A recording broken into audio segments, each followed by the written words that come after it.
Every solar farm you have ever driven past, every field of black glass behind a wire fence, every roadside array you have ever glanced at without thinking about it, they all share one thing that nobody ever says out loud. Underneath them, nothing lives. Bare gravel, dead ground. That is the trade everybody assumed they were making. Clean power on top, sterilized land below. Then China built the largest one on Earth, in a desert where almost nothing grew to begin with. And 3 years later they had a problem nobody had planned for. The grass would not stop growing. The place is called Talatong, in Gonghe County, in Qinghai Province, high on the Tibetan Plateau. If you have never heard of it, that is the point. It was chosen because there was nothing there. The park now covers roughly 609 square kilometers of panels. Its generating capacity runs somewhere in the region of 15 to 17,000 megawatts, which is more than any solar farm in the United States. From the air, it does not look like a power station.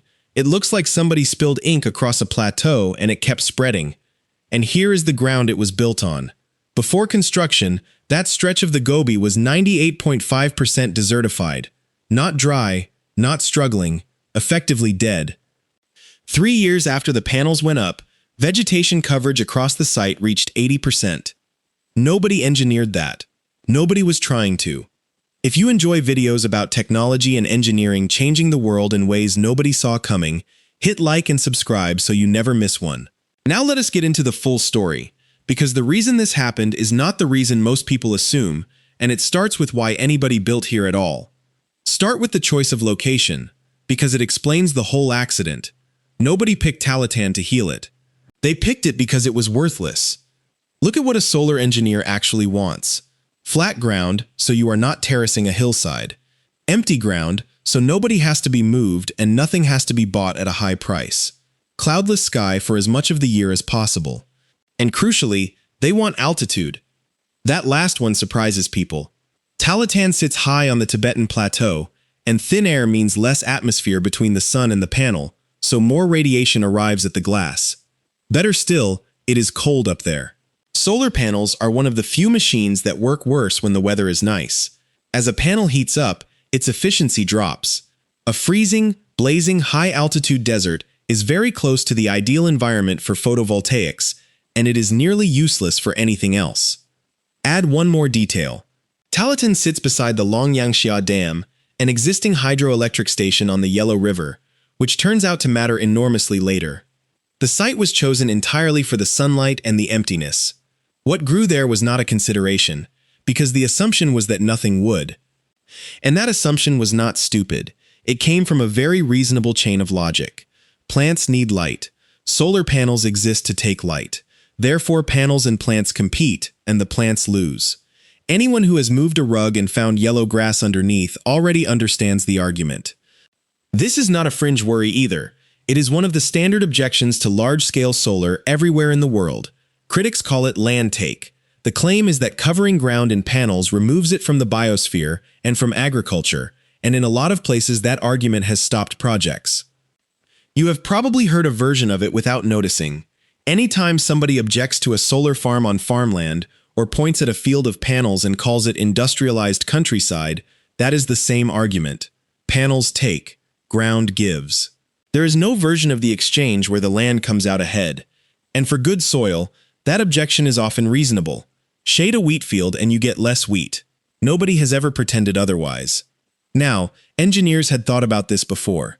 The idea of putting solar panels and plants on the same ground has a name, agrivoltaics, and it goes back to 1981, when Adolf Getzberger and Armin Zastrow proposed it at the Fraunhofer Institute in Germany.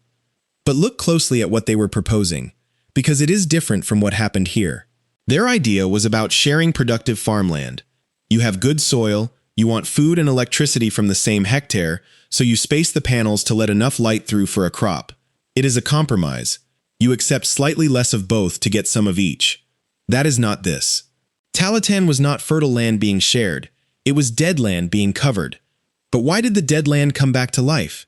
Because in a desert, light is not the thing that is missing. Sit with that, because it inverts the whole argument. In a German field or an Iowa cornfield, sunlight is the scarce resource, and anything that blocks it costs you yield. In a high desert, the sun is not scarce, There is far more light arriving than any plant there can possibly use. Shade costs you almost nothing. What is scarce is water. And every drop that lands on that plateau is immediately attacked by two things: heat, which evaporates it out of the soil, and wind, which sweeps across open ground with nothing to slow it down, stripping moisture from the surface and carrying the loose topsoil away with it.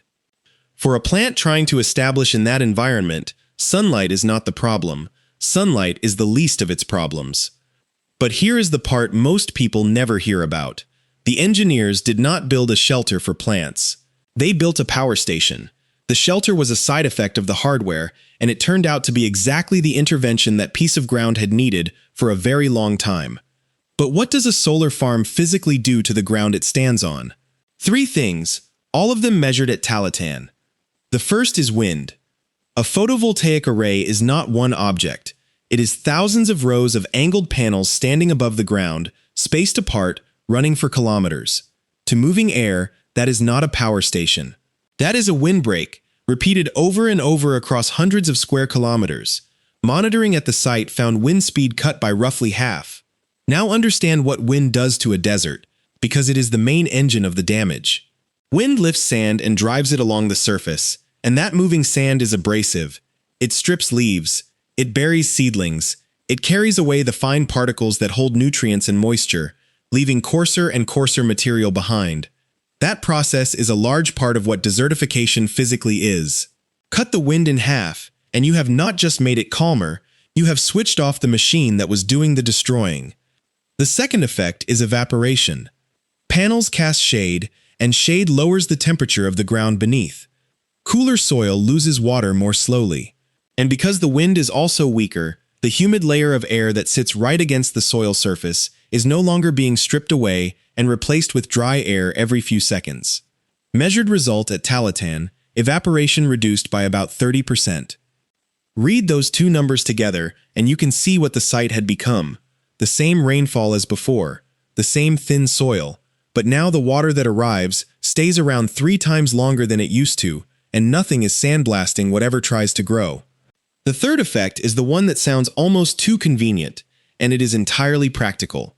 Solar panels get dusty, and a dusty panel makes less power. So at a site this size, washing panels is a routine maintenance job.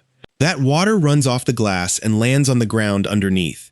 In a place that sees very little rain, a maintenance schedule became a rainfall schedule.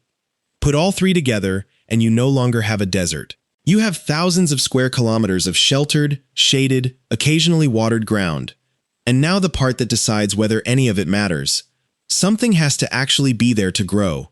This is where degraded steppe differs from true desert, and the difference is everything. Land like Talatan was not always bare. It was grassland that got chewed, dried, and blown away over a very long time, and when that happens, the seeds do not all vanish. They sit in the soil, dormant, sometimes for years, waiting for a season wet enough to be worth the risk. Ecologists call that the seed bank, and it is a real, physical reserve buried under your feet.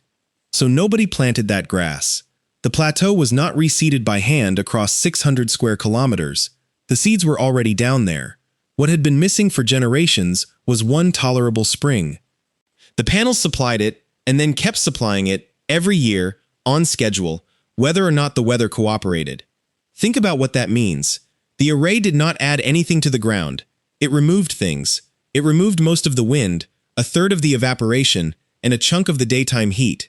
Take away enough of what was killing the place, and the place turned out to still be alive. They got them. Within about 3 years, vegetation coverage went from a site that was 98.5% desertified to roughly 80% covered. And that is when it became a problem. This is the part of the story that makes it worth telling, because the grass did not politely stop at an attractive height. It kept going. It grew tall enough to reach the lower edges of the panels and shade the very hardware that had created the conditions for it. Worse, dry vegetation packed underneath a live electrical installation across an area that size is a fire risk, and a fire in a solar array is a catastrophe measured in hundreds of millions. The operators had built a power station that was being slowly attacked by the ecosystem it accidentally created. The obvious answer is to mow it. Now price that.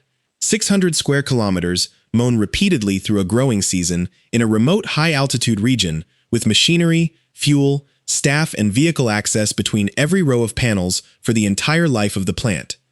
The answer they went with instead is the reason this story traveled around the world. Sheep.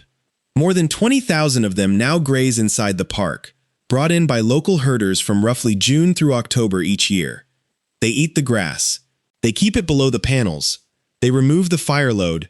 Their manure fertilizes the soil, which improves the pasture further, which feeds more sheep. The herders get grazing land in a place that had almost none, and in a form that is better than what surrounds it, because it is sheltered and greener. The locals gave the animals a name, and it stuck. Photovoltaic sheep. Look at what that actually is as a piece of engineering, because it is more elegant than it sounds. The vegetation maintenance problem, the fire risk, the labor cost, and the local economic benefit are all solved by a single measure that costs the operator essentially nothing. The grazing is not a nice environmental extra bolted onto the side of a power plant. It is the maintenance system. And there is one more piece of engineering here worth knowing, because it solves the other classic objection to solar. Solar power is intermittent. A cloud passes, output drops, and the grid has to absorb that. The usual answer today is batteries. Tahltan sits next to the Longyangsha hydroelectric dam, and the solar park is coupled to the hydro station, so the turbines ramp up and down to smooth the solar output before the combined power is dispatched to the grid. That was the first hybrid of its kind in the world. The storage is a reservoir, and it was already there. If this had stayed one lucky site, it would be a curiosity. It did not.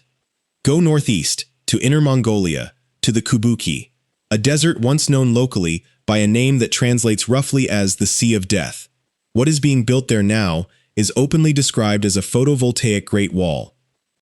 It is a band of solar panels running through the dunes just south of the Yellow River, between the cities of Baotou and Bayanur. The plan is for it to reach 400 kilometers long and 5 kilometers wide, with generating capacity of up to 100 gigawatts by 2030. Several gigawatts are already installed.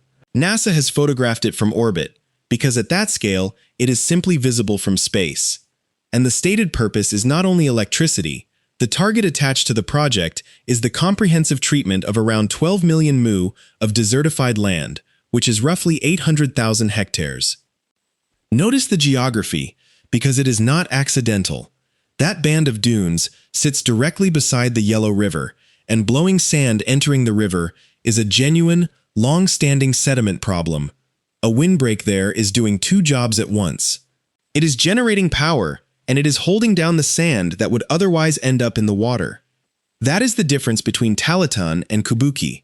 At Tahltan, the ecological result was an accident. At Kubuki, it is written into the project objectives. One site taught the lesson, and the next one was designed around it. And the Kubuki was not chosen at random either. That desert has been the subject of sand control work for decades, long before anybody put a solar panel there. Straw checkerboards laid across dunes to stop them moving, drought-tolerant shrubs planted in grids, water piped in to establish them. Slow, expensive, labor-heavy work, funded because the alternative was watching sand advance on farmland and on the river.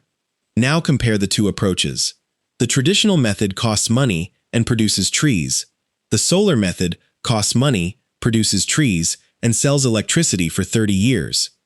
That is the shift worth understanding. Desertification control used to be pure expenditure. A government spent money and got back an environmental result and nothing else. Bolt a power station to it, and the same intervention now generates revenue. You are not asking a treasury to fund a good deed anymore. You are asking an energy company to build a power plant that happens to hold the desert still. And that changes who is willing to pay for it, which changes how much of it gets built. You can see that logic running through China's whole northwest. The country has been rolling out enormous wind and solar bases specifically sited on desert, Gobi, and barren land, at a scale measured in hundreds of gigawatts. Officially, those are energy projects. Look at where they are placed and what the ground does afterwards, and they are also the largest land rehabilitation program anyone has attempted. Now, it would be easy and wrong to say that only China has noticed this. In the United States, the National Renewable Energy Laboratory runs a long-running research program studying exactly these interactions, monitoring soil moisture, panel temperature, plant biomass and grazing across agrivoltaic sites. In Germany, the Fraunhofer Institute, where the idea was first proposed back in 1981, has been building and measuring real installations for years. Japan has its own tradition of what farmers there call solar sharing, and the findings converge in a way that should be better known. The shade reduces drought stress on plants. The plants and soil moisture underneath cool the panels. Cooler panels produce more electricity. The benefit runs in both directions. This is not a compromise where each side gives something up. Under the right conditions, both sides do better than they would alone. So China did not invent this idea. What China did was run it at a scale where the effect stops being a research finding and starts being visible from orbit, on land that nobody wanted, which is exactly why the before and after images are so extreme. But there is a reason the West has not matched that scale, and it is not a lack of desert. The American Southwest has plenty. What it does not have is 600 contiguous square kilometers under one decision. Land in most countries is owned by thousands of separate people, governed by county planning boards, subject to environmental review, litigation, and objection from neighbors who did not ask for a power station. A project that size is not one project there. It is a decade of hearings. You do not have to admire how China gets around that to notice its effect on the result. Continuous land under a single decision is the thing that makes an effect this size measurable at all. Break the same array into 400 separate farms across 400 owners, and you would probably never see the pattern, because nobody would be measuring the same ground for 3 years running. Now the honest part, and there is a real one here that most coverage of this story skips entirely. That whole site is fenced. Excluding livestock from degraded grassland is, on its own, one of the most effective and best documented restoration methods there is. Land that has been chewed down for generations will often recover substantially simply by being left alone behind a fence for a few years. The panels went up and the fence went up at the same time. But the honest question is, how much of that 80% vegetation cover is the shade and the windbreak, and how much of it is that nothing was allowed to eat the place for 3 years? The measured drops in wind speed and evaporation are real, and they clearly matter. But anyone telling you the panels did all of it is skipping a variable, and researchers studying agrivoltaic sites name that confounder openly. Then there is water. Washing panels helps the plants, and it also consumes water in a region that does not have much. At small scale, that is trivial. Across hundreds of square kilometers, it is a real budget line, and it deserves the same scrutiny as everything else. There is also the question of whether this transfers. Tahltan is high, cold, and does receive some precipitation. It is degraded steppe rather than true absolute desert. Take the same panels to a hotter and genuinely rainless place, and there may be no seed bank left in the soil and no water to conserve. Shade cannot conjure rain that never falls. And 80% vegetation cover is not the same thing as a restored ecosystem. What grows back under grazing pressure is shaped by grazing. It is pasture. Pasture is enormously better than moving sand, but it is not the original plateau, and those are different claims. There is one more question that nobody can answer yet, and you should keep it in mind whenever you see the aerial shots. A solar panel has a working life of roughly 30 years. So what happens to that grassland when the array reaches the end of its life and comes down? If the grass is only there because the panels are, then the shelter leaves when the hardware leaves, and the plateau starts over. But if 3 decades of held soil, accumulated organic matter and manure have rebuilt the ground underneath enough to survive on its own, then the array was not a life support machine. It was a splint, and the leg healed under it. Nobody knows which of those is true, because the oldest panels out there are not old enough yet. That answer arrives sometime in the 2040s. None of that undoes what is standing there. A dead plateau is now green enough that it has to be eaten down by 20,000 animals to keep the power station safe, and the people doing the eating are getting paid for it. What makes this story unusual is that nobody was clever enough to plan it. The engineers optimized for sunlight and cheap land, and the shelter, the moisture, and the pasture came free with the hardware, sitting there unnoticed until somebody looked down. If the cure for a dying desert turned out to be a power station that nobody built for that purpose, what else do you think we have already built that is quietly doing something useful that nobody has thought to measure yet? Drop your answer in the comments. The conversation down there is always worth reading.